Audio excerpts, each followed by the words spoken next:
Hello students, કેમ છો બધા? મજામાં? તો સ્ટુડન્ટ્સ, હું નિમેશ શર્મા સ્વાગત કરું છું ક્લાસ 11 કેમિસ્ટ્રી ગુજરાતી મીડિયમના વિદ્યાર્થીઓને. તો બાળકો, આજે આપણે એકમ 4 જે છે એટલે કે રાસાયણિક બંધન અને આણ્વીય રચના વિશે ચર્ચા કરવાના છે. બાળકો, અહીંયા અગાઉના આ ચેપ્ટરમાં આપણે અગાઉના વિડીયો લેક્ચરની આપણે જો વાત કરીએ તો અગાઉના વિડીયો લેક્ચરમાં આપણે ટોપિક 4.2 ના પહેલા અગાઉના વિડીયો લેક્ચરમાં આપણે ટોપિક નંબર 4.1.5 સુધીના વિડીયો લેક્ચર બની ચૂક્યા છે બાળકો. હવે આપણે અભ્યાસને આગળ વધારતા કન્ટિન્યુ કરતા આજે આપણે ટોપિક નંબર 4.2 અને ટોપિક નંબર 4.2.1 વિશે ચર્ચા કરવાના છે. તો બાળકો, ટોપિક નંબર 4.2 કયો છે? તો આયનીય અથવા વિદ્યુત સંયોજક બંધ. टॉपिक 4.2 છે આયનીય અથવા વિદ્યુત સંયોજક બંધ, આયનિક ઓર ઇલેક્ટ્રોવેલેન્ટ બોન્ડ. તો બાળકો, એના વિશે આપણે આજે અભ્યાસ કરવાનો છે. ત્યારબાદ બાળકો, એના પછી નેક્સ્ટ ટોપિક વિશે આપણે અભ્યાસ કરવાનો છે, તે છે લેટિસ એન્થાલ્પી. તો બાળકો, આયનિક સંયોજનો જે તેમના સ્ફટિક રચનામાં લેટિસ બિંદુએ ગોઠવાયેલા હોય, તો બાળકો એ લેટિસ બિંદુએ ગોઠવાયેલા જે કર્ણો છે તે કર્ણો ઘન આયન કાં તો ઋણ આયન જે હોય આયનિક સંયોજનમાં, તેવા ઘન આયન અને ઋણ આયન જે લેટિસ સ્થાને હોય, તો બાળકો એ લેટિસ સ્થાને ઘન આયન અને ઋણ આયન ને એકબીજાથી દૂર લઈ જવા માટે જે ઉર્જામાં ફેરફાર આવે છે, જે એન્થાલ્પીમાં ફેરફાર આવે છે આયનિક સંયોજનોની પ્રણાલીમાં, તો બાળકો એ ફેરફારને આપણે લેટિસ એન્થાલ્પી કહીએ છીએ. એ પણ આપણે અભ્યાસ કરશું. તો બાળકો, આ બંને ટોપિક આજે આપણે અભ્યાસ કરવાના છે. તો ચાલો જોઈએ.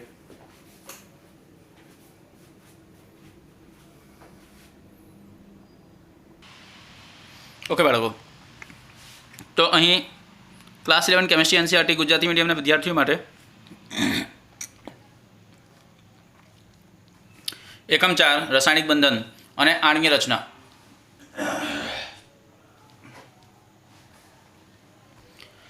टॉपिक 4.2 आयनीय अथवा विद्युत संयोजक बंध. बाळको, आयनिक और इलेक्ट्रोवेलेंट बॉन्ड विषे આપણે અભ્યાસ કરવાનો છે. તો બાળકો, તમે જાણશો કે આગળ આપણે જે અભ્યાસ કર્યો છે તે પ્રમાણે કોશલ અને લુઇસના સિદ્ધાંત ઉપયોગથી આયનીય બંધની રચના દર્શાવે છે. તો શું દર્શાવે છે કે આયનીય સંયોજનો કંઈક નીચેની બાબતો પર આધાર રાખશે. તો બાળકો, એવા કયા છે નીચેની બાબતોની આપણે વાત કરીએ તો તમે જાણશો કે અનુવર્તિત તટસ્થ પરમાણુઓ, તેમાંથી અનુવર્તિત તટસ્થ પરમાણુઓમાંથી ઘન અથવા ઋણ આયનની બનવાની સરળતા. એટલે તટસ્થ પરમાણુ જે હોય તે તટસ્થ પરમાણુમાંથી ઘન આયન બની શકે કાં તો ઋણ આયન બની શકે. બરાબર? તે એ કેટલી સરળતાથી બની શકે. તો એક ઉદાહરણ તરીકે આપણે લઈ લઈએ બાળકો. તો ધારો કે તટસ્થ પરમાણુ સોડિયમ છે, તો સોડિયમમાંથી ઘન આયન બને, યસ બને. કઈ રીતે? એક ઇલેક્ટ્રોન ગુમાવીને બને ને. તો એ કેટલી સરળતાથી બને? તો Na પ્લસ આયન Na તટસ્થ પરમાણુમાંથી બને. એ જ રીતે બાળકો, Cl માઇનસ આયનની વાત કરીએ આપણે. Cl માઇનસ આયન તટસ્થ પરમાણુ Clમાંથી બને. તો બાળકો, એ રીતે. ત્યારબાદ ઘન અને ઋણ આયનોની એટલે સોલિડની વાત કરીએ. આ ઘન એટલે સોલિડ બાળકો. તો કોઈ ઘન પદાર્થ હોય, આયનિક ઘનની વાત કરીએ આપણે, તો આયનિક ઘનમાં ઘન આયન અને ઋણ આયનોની ગોઠવણી એટલે કે સ્ફટિક સંયોજનની લેટિસ. સ્ફટિકમાં સંયોજનોની લેટિસ. ત્યારબાદ બાળકો, આપણે વાત કરીએ ઘન આયનની રચનામાં આયનીકરણ વિશે જો આપણે ચર્ચા કરીએ તો તમે જાણશો કે આયનીકરણની સાથે સંકળાયેલ છે એટલે કે ઇલેક્ટ્રોનનું તટસ્થ પરમાણુમાંથી દૂર થતું અને ઋણ આયનની રચના એટલે કે ઇલેક્ટ્રોનનો તટસ્થ પરમાણુમાં ઉમેરો. તો બાળકો, ઘન આયન કેવી રીતે બને? તો તટસ્થ પરમાણુમાંથી દૂર થતું ઇલેક્ટ્રોનનું તટસ્થ પરમાણુથી દૂર થવું. હવે એટલે તટસ્થ પરમાણુમાંથી જ્યારે ઇલેક્ટ્રોન દૂર થાય તો ઘન આયન બને. તો એને આપણે આયનીકરણ કહીએ. કાં તો બાળકો, ઇલેક્ટ્રોન પ્રાપ્તિની આપણે વાત કરીએ તો તટસ્થ પરમાણુ હોય એ ઋણ આયન કેવી રીતે ફેરવાય? તો બાળકો, ઇલેક્ટ્રોન મેળવીને. ક્લિયર છે? એટલે કે ઇલેક્ટ્રોનનો તટસ્થ પરમાણુમાં ઉમેરો. તો બાળકો, અહીંયા આપણે સમીકરણ પ્રમાણે જોઈ લઈએ રાસાયણિક પ્રક્રિયા સ્વરૂપે. બાળકો, આ જે છે તે ધાતુ માટે મેટલ લીધો છે, ધાતુ એટલે મેટલ. તો બાળકો વાયુરૂપી ધાતુ પરમાણુ હોય, તટસ્થ ધાતુ પરમાણુ, બરાબર, એ એક ઇલેક્ટ્રોન ગુમાવે તો એમ કહેવાય કે એનું આયનીકરણ થયું, કેમ કે ઘન આયનમાં ફેરવાય. તો બાળકો અહીં જે ફેરફાર થતું છે આ રાસાયણિક પ્રક્રિયા દરમિયાન, જે આની પ્રણાલીમાં ફેરફાર થાય, પરમાણ્વીય પ્રણાલીમાં જે પણ કંઈ ફેરફાર થાય તેને બાળકો આપણે શું કહીશું? તો આયનીકરણ થયું એમ કહીશું. તો બાળકો એ આયનીકરણ દરમિયાન જે કંઈ પણ ઉર્જામાં ફેરફાર થશે, અહીંયા ઉર્જા જુદો અને અહીંયા ઉર્જા જુદો, તો બાળકો અહીંયા પ્રારંભિક ઉર્જા જુદું હોય, અંતિમ ઉર્જા જુદું હોય. તો બાળકો આ જે ઉર્જાનો તફાવત આવ્યો છે તે કયા પ્રક્રમના લીધે આવ્યો? તો આયનીકરણના લીધે. એટલે બાળકો અહીંયા જે ઉર્જાનો તફાવત છે એટલે કે એન્થાલ્પીનો તફાવત જે છે, બરાબર, તે આયનીકરણ પ્રક્રમના કારણે છે. એટલે આવા એન્થાલ્પીને આપણે શું કહીશું બાળકો? તો આયનીકરણ એન્થાલ્પી. ત્યારબાદ બાળકો આપણે તમને ત્રીજા ચેપ્ટરમાં ભણી પણ ગયેલા હતા બાળકો. આયનીકરણ એટલે શું? તો આપણે એવું પણ એક વ્યાખ્યા જોઈ લીધી કે 1 મોલ વાયુરૂપી તટસ્થ પરમાણુ હોય, 1 મોલ વાયુરૂપી તટસ્થ પરમાણુમાંથી 1 મોલ ઇલેક્ટ્રોન બહાર કાઢી 1 મોલ વાયુરૂપી તટસ્થ ઘનાયન મુક્ત રૂપે, બરાબર, મુક્ત રૂપે ઘનાયન ઉત્પન્ન કરવા માટેની લાગતી ઉર્જાના જથ્થાને આપણે આયનીકરણ એન્થાલ્પી કહીએ. તો બાળકો પ્રતિમોલે આ જે છે આયનીકરણ એન્થાલ્પીની ગણતરી થાય છે. પ્રતિમોલ એટલે કિલોજૂલ પ્રતિમોલ મપાય છે. ત્યારબાદ બાળકો એવા પણ તત્વો હોય છે, એવા પણ તત્વો હોય કે જેમાં જેના તટસ્થ પરમાણુ જે છે તે ઇલેક્ટ્રોન ગુમાવતા નથી પણ ઇલેક્ટ્રોન મેળવવાની ક્ષમતા રાખે. તો બાળકો જ્યારે તટસ્થ પરમાણુ, મુક્ત તટસ્થ પરમાણુ વાયુ રૂપે હોય, બરાબર, ગેસ લખેલ છે એટલે વાયુ રૂપે હોય, એ જો ઇલેક્ટ્રોન મેળવે તો એ ઋણ આયનમાં ફેરવાય. જોયું છે બાળકો? એ ઋણ આયનમાં ફેરવાશે. તો અહીં જે આખા પરમાણ્વીય પ્રણાલીમાં જે કંઈ પણ ફેરફાર આવશે, એન્થાલ્પી ફેરફાર આવશે, તે કોના લીધે આવશે? કયા પ્રકારના લીધે? તો બાળકો ઇલેક્ટ્રોનની પ્રાપ્તિના લીધે એન્થાલ્પીમાં ફેરફાર આવશે. તો કારણ કે હવે ઇલેક્ટ્રોનની પ્રાપ્તિના કારણે એન્થાલ્પીમાં ફેરફાર આવતું છે એટલે આવા એન્થાલ્પીને આપણે શું કહીશું બાળકો? તો ઇલેક્ટ્રોન પ્રાપ્તિ એન્થાલ્પી. હવે બાળકો આ બંને રાસાયણિક પ્રક્રિયામાં તમે શું જોઈ ગયા? તો આપણે નિપજ તરીકે શું મેળવ્યું? અહીંયા ઘન આયન મેળવ્યું વાયુરૂપી. અહીંયા શું મેળવ્યું બાળકો? આપણે અહીંયા ઋણ આયન મેળવ્યું છે, આ પણ વાયુરૂપી. હવે બાળકો ઘન આયન અને ઋણ આયન આ બંને એકબીજા તરફ આકર્ષણ પામશે? યસ, પામશે. તો બાળકો અહીંયા એના પણ સમીકરણ આપણે બતાવ્યું છે. ઘન આયન વાયુરૂપી, ધાતુ ઘન આયન વાયુરૂપી છે, અધાતુ ઋણ આયન વાયુરૂપી. તો બાળકો આ બંનેનો જે ઘન આયન કે ઘન વીજભાર અને ઋણ વીજભાર છે તેના વચ્ચે આકર્ષણ બળના કારણે શું થશે બાળકો? તો આયનિક બંધ રચાશે અને આયનિક બંધ રચાશે એટલે શું બનશે બાળકો? આયનીય સંયોજન બનશે. આયનીય સંયોજનનું નિર્માણ થશે. ક્લિયર છે થયું બાળકો? હવે બાળકો આપણે અગાઉના તો ત્રીજા ચેપ્ટરમાં તો આયનીકરણ એન્થાલ્પી વિશે તો ભણી જ ગયા હતા, ઇલેક્ટ્રોન પ્રાપ્તિ એન્થાલ્પી વિશે પણ ભણી ગયા હતા. હમણાં મેં આયનીકરણ એન્થાલ્પીની ચર્ચા પણ કરી ચૂક્યો છું. હવે આપણે ઇલેક્ટ્રોન પ્રાપ્તિ એન્થાલ્પી શું છે તેની પણ એકવાર ફરીથી રિફ્રેશ કરી લઈએ, રિકોલ કરી લઈએ. તો બાળકો ચાલો જોઈએ ઇલેક્ટ્રોન પ્રાપ્તિ એન્થાલ્પી જે છે તે શું? તો ડેલ્ટા GH એનો સંજ્ઞા છે. આવું સંજ્ઞા કેમ મૂક્યું? તો બાળકો H એટલે એન્થાલ્પી, ડેલ્ટા એટલે ફેરફાર કે તફાવત, અને EG કેમ લખ્યું બાળકો? તો ઇલેક્ટ્રોન પ્રાપ્તિના ઇંગ્લિશમાં આપણે શું કહીએ બાળકો? બધી સંજ્ઞા જે છે ઇંગ્લિશ પરથી જ આવતું છે. તો બાળકો ઇલેક્ટ્રોન પ્રાપ્તિ એટલે ઇલેક્ટ્રોન ગેઇન, ઇંગ્લિશમાં શું કહેવાય? Electron gain, GAIN. તો ઇલેક્ટ્રોન ગેઇનના પહેલાં મૂળાક્ષરોને અહીંયા મૂકી દેવામાં આવ્યું છે એટલે ડેલ્ટા GH લખ્યું, ડેલ્ટા EG, એટલે ઇલેક્ટ્રોન ગેઇન એન્થાલ્પી કહેવાય ઇંગ્લિશમાં, અને ગુજરાતીમાં ઇલેક્ટ્રોન પ્રાપ્તિ એન્થાલ્પી કહેવાય. તો બાળકો ઇલેક્ટ્રોન પ્રાપ્તિ એન્થાલ્પી એટલે શું? આની વ્યાખ્યા સમજી લે. એટલે કે વાયુમય કળામાં પરમાણુ તેની ધરા અવસ્થા, બાળકો ધરા અવસ્થા એટલે મત પડે ભૂમિ અવસ્થા, ધરા અવસ્થા એટલે કે સૌથી નોર્મલ સ્ટેટ જે હોય, બરાબર, સૌથી સ્થાયી અવસ્થા જે છે તે ધરા અવસ્થા છે. તો ધરા અવસ્થામાં ઇલેક્ટ્રોન મેળવે છે તે એન્થાલ્પી ફેરફાર છે. તો એ એન્થાલ્પી ફેરફારને બાળકો આપણે ઇલેક્ટ્રોન પ્રાપ્તિ એન્થાલ્પી કહેશું. હવે બાળકો તમે જાણશો કે ઇલેક્ટ્રોન પ્રાપ્તિ એન્થાલ્પીની જે આપણે વાત કરતા છે, જે ચર્ચા કરી રહ્યા છે અહીંયા, એ ઇલેક્ટ્રોન પ્રાપ્તિ એન્થાલ્પી જે છે તે કેવો હોઈ શકે બાળકો? તો એ ઘન પણ હોઈ શકે. એ ઇલેક્ટ્રોન પ્રાપ્તિ એન્થાલ્પીની કિંમત ઘન એટલે કે બાળકો વધતો કિંમત હોઈ શકે. એન્થાલ્પી ફેરફાર કેવો હોઈ શકે બાળકો? વધતો. એન્થાલ્પી વધી શકે પ્રક્રિયાકથી નિપજ બાજુ. અને બાળકો કેટલાક સંજોગોમાં એવું પણ બની શકે કે એન્થાલ્પી પ્રાપ્તિ એન્થાલ્પી જે છે, ઇલેક્ટ્રોન પ્રાપ્તિ એન્થાલ્પીની જે કિંમત છે તે બાળકો ઋણ પણ હોઈ શકે. તો ઋણ પણ ક્યારે હોય? તો બાળકો ઋણ ક્યારે હોય? કિંમત બહુ નીચે જાય તો. એટલે જો હવે ઘન ક્યારે આવે ને ઋણ ક્યારે આવે આ હોઈ શકે, બરાબર. આની પણ તમને ચર્ચા બતાવી દઉં કે ઇલેક્ટ્રોન પ્રાપ્તિ એન્થાલ્પી ઘન ક્યારે થાય? તો બાળકો ઘન જે છે તે એવા કિસ્સાઓમાં થશે જેમાં તત્વના પરમાણુ ઇલેક્ટ્રોન મેળવવા કે ઇલેક્ટ્રોન સ્વીકારવા તૈયાર જ ન થતા હોય અને ઇલેક્ટ્રોન એમાં દાખલ કરાવવું કે એવા તત્વોના પરમાણુઓમાં ઇલેક્ટ્રોન ઉમેરો કરવાઓ ઘણો જ મુશ્કેલ કાર્ય હોય. ત્યારે બાળકો શું થાય? ઇલેક્ટ્રોન પ્રાપ્તિ એન્થાલ્પીની કિંમત ઘન આવશે, વધારે, બહુ વધારે આવશે અને વધારે થતાં ઘન થઈ જશે, એટલે શૂન્ય કરતાં વધારે જતો રહી. અને બાળકો ઇલેક્ટ્રોન પ્રાપ્તિ એન્થાલ્પી ઋણ ક્યારે થાય? તો જે તત્વોના પરમાણુઓ ઇલેક્ટ્રોનને બહુ જ સહેલાઈથી સ્વીકારી લેતા હોય, બહુ જ સહેલાઈથી મેળવી લેતા હોય, એવા તત્વોના પરમાણુઓની ઇલેક્ટ્રોન પ્રાપ્તિ એન્થાલ્પી ઋણ આવશે. એટલે કાર્ય બાળકો એટલું સિમ્પલ તમે મગજમાં રાખી લેજો કે જો ઇલેક્ટ્રોન મેળવવાનું કે આપવાનું ગમે ત્યારે કંઈ પણ થતું હોય, ઇલેક્ટ્રોન સ્વીકારવાનુંની વાત થતી હોય, બરાબર, કોઈ પણ કાર્ય થતું હોય બાળકો, ઇલેક્ટ્રોનનું ટ્રાન્સફર થતું હોય, કોઈ પણ ઇલેક્ટ્રોનનું સ્થાનાંતર થતું હોય, તો બાળકો ઇલેક્ટ્રોનનું સ્થાનાંતરની જે કાર્ય છે એ કાર્ય જેટલો વધારે મુશ્કેલ તેટલો એન્થાલ્પી ફેરફાર વધારે, એટલે ઘનમાં જાય કિંમત. અને બાળકો તફાવતમાં જો વધતો તફાવત હોય તો આપણે ઘન કિંમત લઈએ અને ઘટતો તફાવત હોય તો બાળકો આપણે ઋણ કિંમત લઈએ. સમજ પડી ગઈ?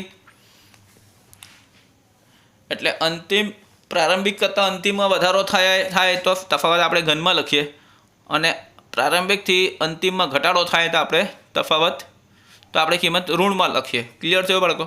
હવે બીજું વસ્તુ બાળકો એક તમને બતાવી દઉં કે ડેલ્ટા જીએચની જે કિંમત છે, ડેલ્ટા જીએચની કિંમત એટલે કે ઇલેક્ટ્રોન પ્રાપ્તિની એન્થાલ્પીની જે કિંમત છે એ ઘન તમને કીધું કે બહુ મુશ્કેલ કાર્ય હોય તો ઘન આવે અને બહુ સહેલું કાર્ય હોય તો ઋણ આવે.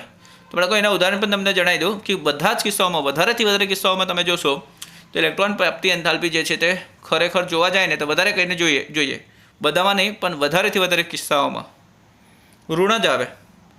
ફક્ત એક જ સમૂહ એવો છે જેના કિસ્સામાં ઇલેક્ટ્રોન પ્રાપ્તિ એન્થાલ્પી ઘન આવે. તો બાળકો ઇલેક્ટ્રોન પ્રાપ્તિ એન્થાલ્પી ઘન કેમાં આવશે? તો તમને યાદ અપાવી દઉં ત્રીજા ચેપ્ટરમાં બાળકો ઇલેક્ટ્રોન પ્રાપ્તિ એન્થાલ્પી તમે ત્રીજા ચેપ્ટરમાં એક કોષ્ટક જોઈ ગયા હતા, એ કોષ્ટક તમને યાદ અપાવું બાળકો કે ઇલેક્ટ્રોન પ્રાપ્તિ એન્થાલ્પી ઘન જે છે તે 18મા સમૂહમાં આવે, એટલે કે નિષ્ક્રિય વાયુના સમૂહમાં આવે છે બાળકો. અહીંયા જોઈ લો કેટલાક પ્રતિનિધિ તત્વ ઇલેક્ટ્રોન પ્રાપ્તિ એન્થાલ્પીના મૂલ્યો કિલોજૂલ પ્રતિ મોલમાં. તો બાળકો અહીંયા તમે જોશો તો પહેલા સમૂહ જે છે, પહેલા સમૂહમાં માઇનસમાં છે, બરાબર, બીજા 16મા સમૂહમાં માઇનસમાં છે, 17મા સમૂહમાં બાળકો બધા માઇનસમાં જ છે. ક્લિયર? ત્યારબાદ બાળકો ખાલી એક શૂન્ય સમૂહ જે છે એટલે કે 18મા સમૂહ જે છે તેમાં જ ઇલેક્ટ્રોન પ્રાપ્તિ એન્થાલ્પી જે છે બધા પ્લસમાં છે.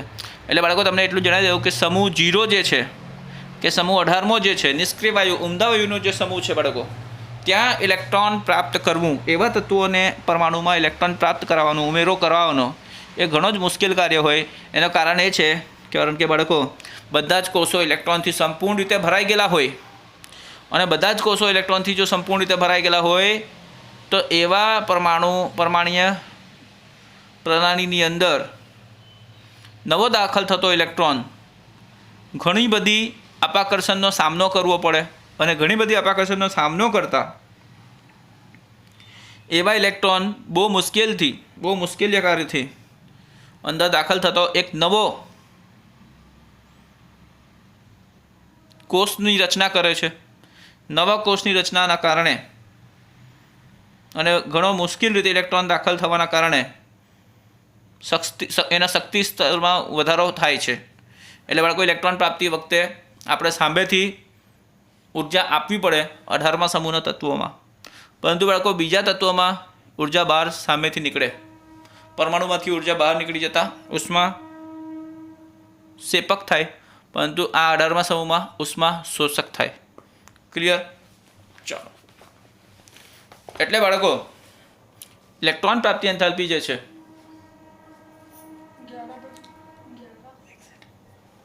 એટલે બાળકો ઇલેક્ટ્રોન પ્રાપ્તિ એન્થાલ્પીની આપણે જે વાત કરીએ તો ઇલેક્ટ્રોન પ્રાપ્તિ એન્થાલ્પી એટલે વાયુમય કણામાં આ ઘન અને ઋણ કિંમત આવતા હોય છે. ક્લિયર છે બાળકો? ત્યારબાદ ડેલ્ટા એચ જે છે ઇલેક્ટ્રોન આયનીકરણ એન્થાલ્પીની વાત કરીએ તો આયનીકરણ એન્થાલ્પી હંમેશા જ ઋણ હોય છે બાળકો. આયનીકરણ એન્થાલ્પી કેવી હોય તો હંમેશા જ ઋણ હોય છે.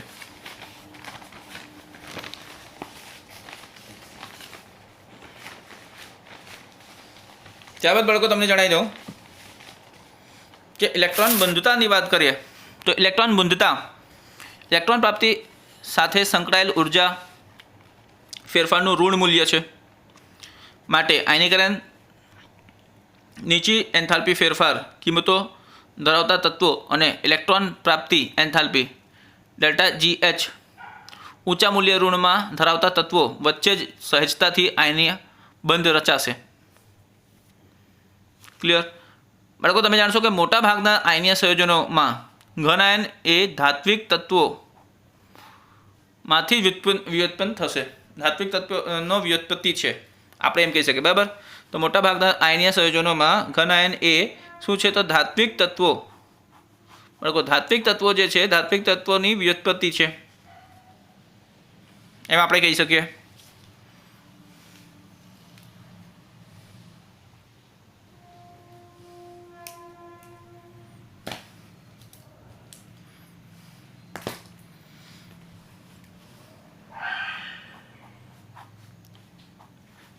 અને ઋણ આયન જે છે બાળકો તે આધાત્વિક તત્વોમાંની વ્યુત્પત્તિ છે કે આધાત્વિક તત્વોમાંથી મળે છે.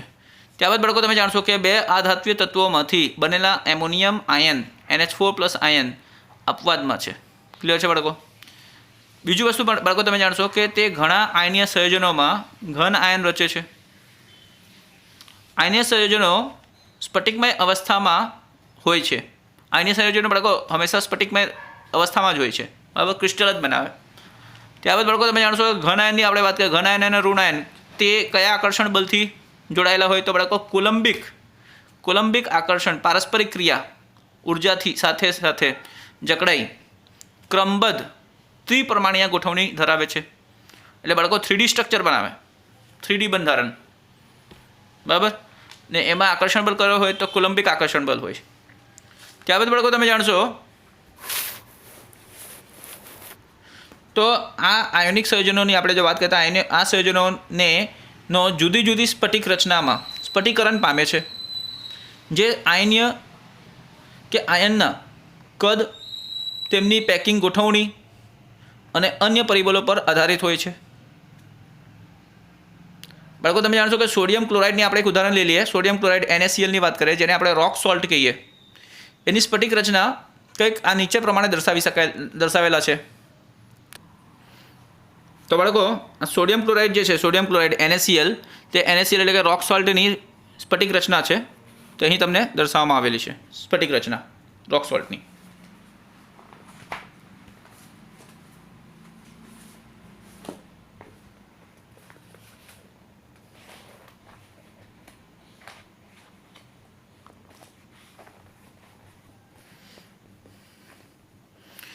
ત્યારબાદ બાળકો તમે જાણશો કે આયનીય સંયોજનોમાં ઇલેક્ટ્રોન પ્રાપ્તિ એન્થાલ્પીની વાત કરીએ તો ઇલેક્ટ્રોન પ્રાપ્તિ એન્થાલ્પી અને આયનીકરણ એન્થાલ્પીનો સરવાળો ઘન જ હોય છે.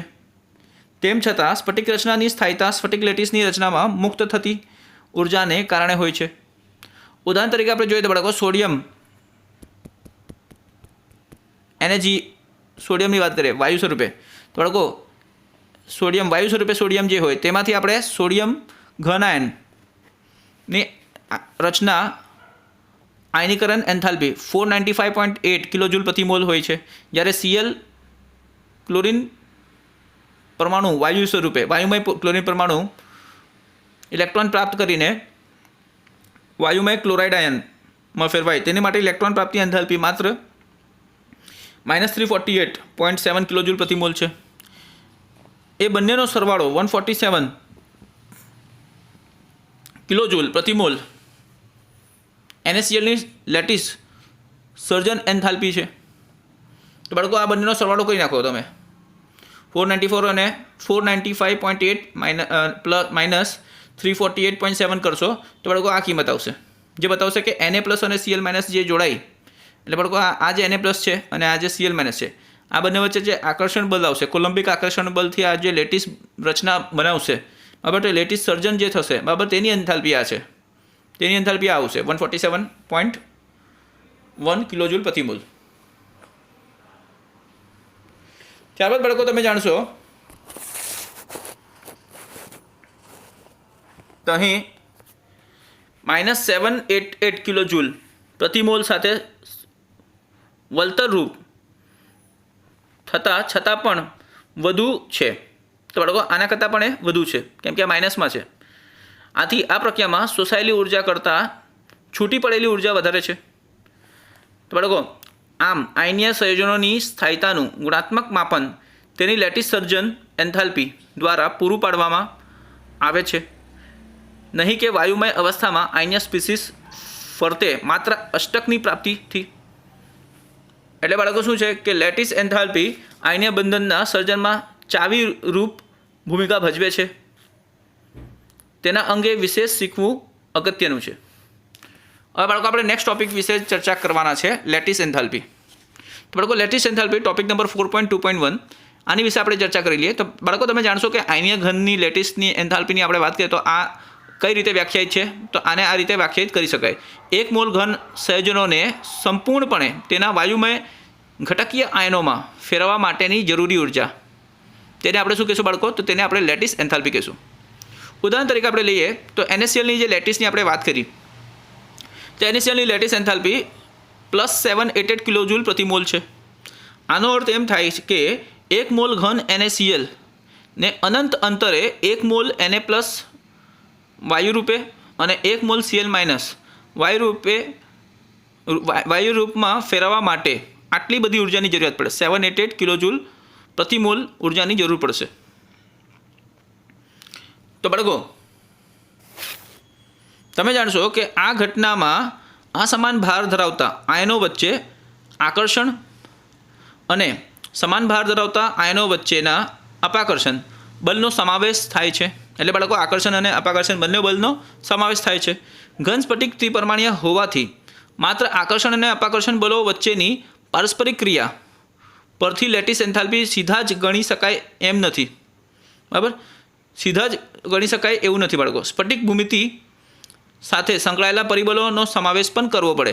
તો બાળકો જે સ્ફટિક રચના છે, ત્રિપરિમાણીય રચના જે છે સ્ફટિકની, તો એની જે ભૌમિતિક આકાર છે, તો બાળકો એ ભૌમિતિક આકારથી પણ કયા પ્રકારના બળો લાગતા હોય તેના પણ આપણે એવા પરિબળોનો પણ આપણે સમાવેશ કરવો પડે છે. તો બાળકો અહીંયા લેટિસ એન્થાલ્પીની ચર્ચા પણ પૂરી થઈ છે. તો બાળકો આ બંને ટોપિકમાં તમારે કંઈ પણ ડાઉટ હોય તો તમે કમેન્ટ કરજો, મેસેજ કરજો, તમારો ડાઉટ ક્લિયર થશે. અને બાળકો નોટ્સ બનાવજો. ને આના સંબંધિત સ્વાધ્યાયના જે કંઈ પણ પ્રશ્નો હોય તે સ્વાધ્યાયના પ્રશ્નો બાળકો સ્વાધ્યાયના પ્રશ્નોનો તમે હોમવર્ક ઉકેલમાં લખતા રહેજો તમારી આન્સર બુકની નોટબુકમાં, ફેરબુકમાં, કેમેસ્ટ્રીની ફેરબુકમાં. અને કંઈ પણ ડાઉટ હોય, ક્વેરી હોય તો બાળકો એ ક્વેશ્ચન છોડી દેજો, એ ક્વેરી સેશનમાં આપણે કમ્પ્લીટ કરશું. ચાલો, થેન્ક યુ.